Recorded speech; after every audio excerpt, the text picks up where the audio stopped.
आज रक्षाबंधन का त्योहार है। सभी बहनें अपने भाइयों को राखी बांध रही हैं। लेकिन एक जो कि दुर्घटना हुई है हमारे कोलकाता शहर के अंदर, एक लड़की का रेप हुआ है। बुरी तरीके से रेप करने के बाद उसकी हत्या कर दी गई है। वह लड़की जो कि एक डॉक्टर थी, जो कि दुनिया की जो हर एक इंसान की जिंदगी बचाने का काम करने वाली थी, उसकी हत्या कर दी गई मर्डर करके।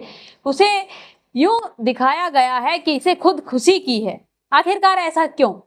वो भाई क्या करेगा जिसकी बहन इस दुनिया में नहीं रही? चलिए जानते हैं इस लेडीज डॉक्टर की कहानी। आखिरकार इसके साथ क्या हुआ था? यह क्या सत्य है कि उसने खुद आत्महत्या की थी, या फिर ये अफवाह है, या उसके साथ कुछ और हुआ था? चलिए जानते हैं। नमस्कार दोस्तों, मैं Priyanka Yadav crime movement channel पर आप लोगों का हार्दिक स्वागत करती हूँ। आशा करती हूँ आप लोग खुश होंगे, स्वस्थ होंगे, अपना और अपनों का ख्याल रख रहे होंगे।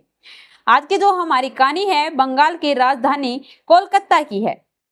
8 तारीख को उसके माता पिता अपनी बेटी से बात करते हैं और 9 ही तारीख को यह खबर उनके पास सुबह पहुंचती है कि उनकी बेटी ने आत्महत्या कर ली।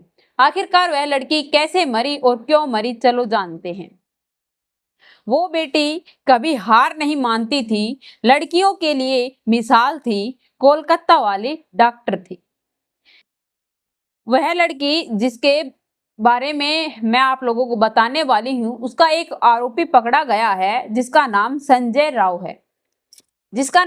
राव है। उसकी फैमिली से पूछताछ की गई है तो उसकी माँ का कहना है कि मेरा बेटा ऐसा नहीं कर सकता है। अब फिलहाल घड़ी वह मेरे पास नहीं है। उसकी पत्नी को कैंसर थी जिसके कारण उसकी मृत्यु हो जाती है। वह अपनी पत्नी का बहुत ख्याल रखता था, मेरा भी ख्याल रखता है। और मेरा बेटा एक पुलिस के अंदर, जो पुलिस इंफॉर्मेशन है, जो पुलिस के अंदर लगा हुआ है, सरकारी नौकरी है, तो मेरा बेटा ऐसा नहीं कर सकता। जब उसकी माँ का यह कहना है, या फिर उसका बेटा उसे धोखा दे रहा था, नहीं पता, यह हम पक्का नहीं कह सकते हैं। उसके बाद जब उसकी माँ से पूछताछ की जाती है, वह रोने लग जाती है और कहती है कि मुझे नहीं पता, सभी लोग आकर मुझे यही कहते हैं मेरा बेटा निर्दोष है। यह तो सब कुछ कानून पता करेगी कि उसका बेटा निर्दोष है या फिर दोषी। चलिए जानते हैं वह लड़की कैसे और उसके साथ क्या हुआ था और उनके घर वालों को क्या इन्फॉर्मेशन दी गई थी। इसके माता पिता को 9 तारीख को फोन किया जाता है और तुरंत हॉस्पिटल में आने का आदेश दिया जाता है। उन्हें तुरंत बुलाया जाता है। माता पिता हॉस्पिटल पहुंचने के बाद हॉस्पिटल में मौजूद टेस्ट मेडिकल डिपार्टमेंट के साथ सहायक, जो कि सहायक थे, सुपरिटेंडेंट कहते हैं कि आप लोगों की बेटी ने हत्या कर ली है, खुदकुशी कर ली है। तो माता पिता यह सुनकर अचंभित हो जाते हैं कि सुबह जब रात थी तब अपनी बेटी से मिलकर गए थे, उससे मिले थे, बातचीत भी की थी, और रात को भी हमने अपनी बेटी से बात की थी। तो दूसरे ही दिन ऐसा क्या हुआ, रातों रात जो कि उसने अपनी जान गंवा दी। माता पिता को यह सब कुछ जो बात वह कह रहे थे, वह लोग विश्वास नहीं कर पा रहे थे, लेकिन अब करें तो करें क्या। जब उसके पिता सुबह अपनी बेटी को देखकर आते हैं तो वह कुछ नहीं कहते। जब शाम को यह बात कही जाती है कि आपकी बेटी ने आत्महत्या की है, तो वह लोग कहते हैं कि जब रिपोर्टर्स वहां पर आते हैं तो उनको कहते हैं कि हमारी बेटी जब हमने देखी थी, तो अगर उसने आत्महत्या की है तो अपनी चश्माएं फोड़कर अपनी आंखों में नहीं डालेगी। उसके कोई भी ऐसा अंग नहीं है जिससे खून नहीं निकल रहा था।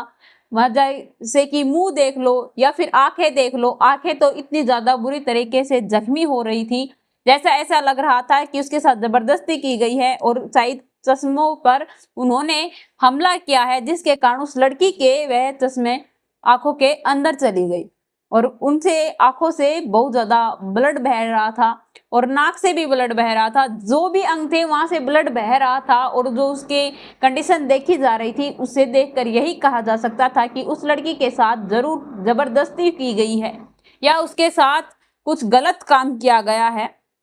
लेकिन किसी को कोई मतलब नहीं है, किसी ने उसे देखा नहीं, सुना नहीं। और वहां का जो स्टाफ है, जो पुलिस है, उन्होंने भी यह कह दिया कि आपकी बेटी ने आत्महत्या की है। लेकिन माता पिता यूं ही हार नहीं मानने वाले। उन्होंने बताया था कि हमारी बेटी के ब्लड बह रहा है, और जब हमने उसके यहाँ तक का कपड़ा जब उतार दिया था, जब नीचे के कपड़े हमने देखे वह निवस्त्र थी, उसके एक भी तन पर वस्त्र नहीं था। अगर उसने खुद आत्महत्या की है तो उसके वस्त्र कैसे उतर गए? अगर ऐसी हत्या होती है तो आप लोगों ने क्या कभी देखी है कि कपड़े उतारने के बाद लड़की अपनी हत्या करेगी? यह सरासर गलत है, वह लोग झूठ बोल रहे हैं।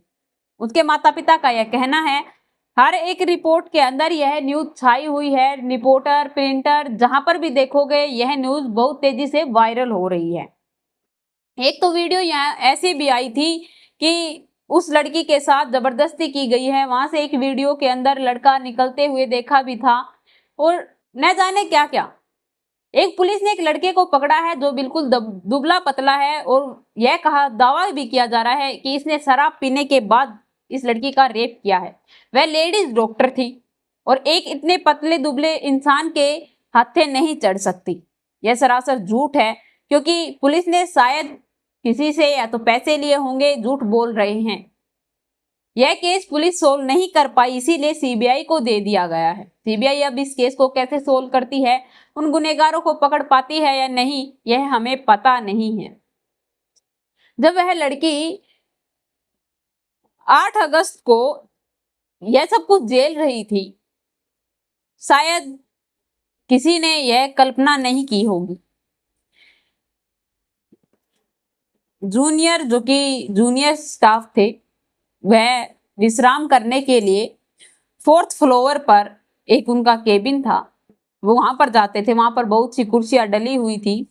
वह जो कि जूनियर थी, सीमा नर हॉल में चले जाते हैं।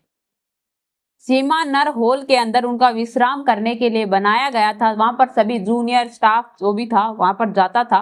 वह अपनी स्टडी पूरी करने के बाद डॉक्टर बन जाती, लेकिन अपने माता पिता का वह गरीबी जो कि उन्होंने देखी थी, गरीबी देखकर, गरीबी के अंदर इतने जूझे हैं, पाल पोस कर अपनी बेटी को डॉक्टर बनाने का पूरा सपना करने वाले थे। एमडीएस की पढ़ाई करने के बाद और वह डॉक्टर बनना चाहती थी, लेकिन उसकी हत्या कर दी गई। माता पिता का सपना रौंद दिया गया और माता पिता का जो एक सहारा था उसे उनसे छीन लिया गया।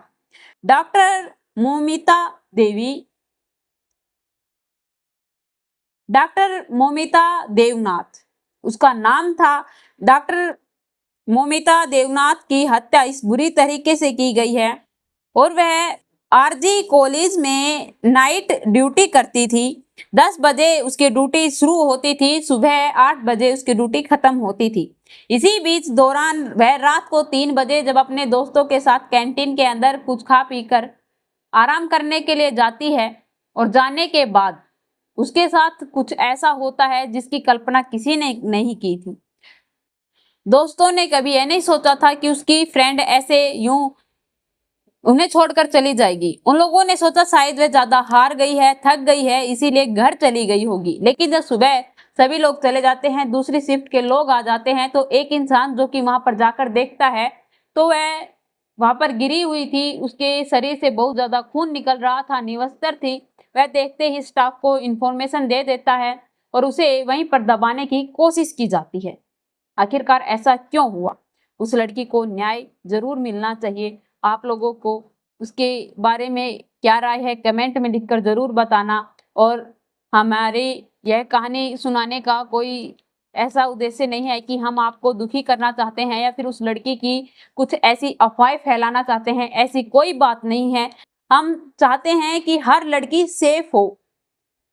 हमारे समाज के अंदर लड़कियां बहुत ज्यादा अनसेफ हो रही है, रेप का केस बहुत ज्यादा हो रहा है, जिसके कारण लड़कियां बाहर निकलने से डर रही हैं। एक तरफ देखा जाए तो लड़कियों को भी अपनी सेफ्टी करनी चाहिए, वह ऐसे डर कर घर पर नहीं बैठ सकती हैं। और दूसरी तरफ यह न्यूज जो कि हम आपको बता रहे हैं, जो कहानी, यह हर एक चैनल पर वायरल हो रही है, हर लोग अपने तरीके से बता रहे हैं। उस्मान सैफी, हर एक न्यूज चैनल जो कि बहुत बड़े बड़े रिपोर्टर्स हैं, सभी बहुत अच्छे से इसको प्रेजेंट कर रहे हैं। शायद उस लड़की को न्याय मिल जाए। आगे तो अब जो कोर्ट का जो आदेश होगा उसके बारे में जो भी इंफॉर्मेशन मिलेगी मैं आप लोगों के साथ तुरंत शेयर करूंगी। आप लोग प्लीज इस लड़की को सपोर्ट कीजिए। आप लोगों को यह सब कुछ इसके बारे में, जो इस लड़की के साथ हुआ है, इसके बारे में क्या राय है? यह लड़की को न्याय मिलना चाहिए। इसके जो भी ओपिनियन, जो भी आपके पास कमेंट्स हैं, प्लीज़ मेरे साथ शेयर कीजिए और मेरे चैनल को सब्सक्राइब कीजिए, बेल नोटिफिकेशन को ऑन कीजिए ताकि ऐसी हर वीडियो जल्द से जल्द आप लोगों तक पहुंच पाए।